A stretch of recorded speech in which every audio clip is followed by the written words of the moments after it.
Hi guys, it's Mrs. Harmison here with your physics momentum notes. Here is the main formula that you will need to use for momentum. P stands for momentum, and it's measured in kilograms times meters per second. M stands for mass, which must be in kilograms, and V stands for velocity, which must be in meters per second. Impulse is equal to a change in momentum. This equation is written like this because you can calculate impulse in two different ways. You can take the mass times the change in velocity, or you can take the force that's being applied to the object by the time interval. Either way, the impulse has units of kilograms times meters per second, just like momentum. So in this equation, M stands for mass in kilograms, V2 stands for final velocity in meters per second, V1 stands for initial velocity in meters per second, F stands for force, which is measured in newtons, and delta T stands for time interval,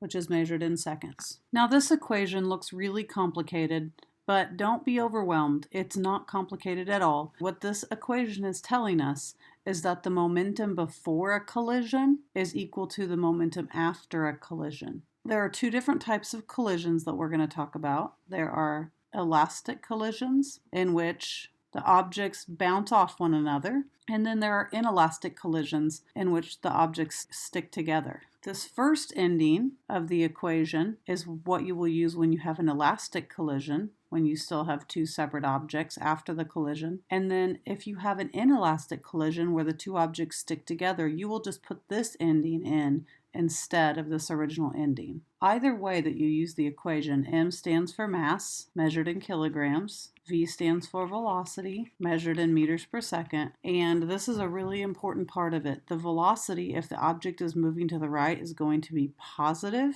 If the object is moving to the left, the velocity is going to be negative. And this is very, very important. If you forget to put that negative into the equation, you can come up with the wrong answer.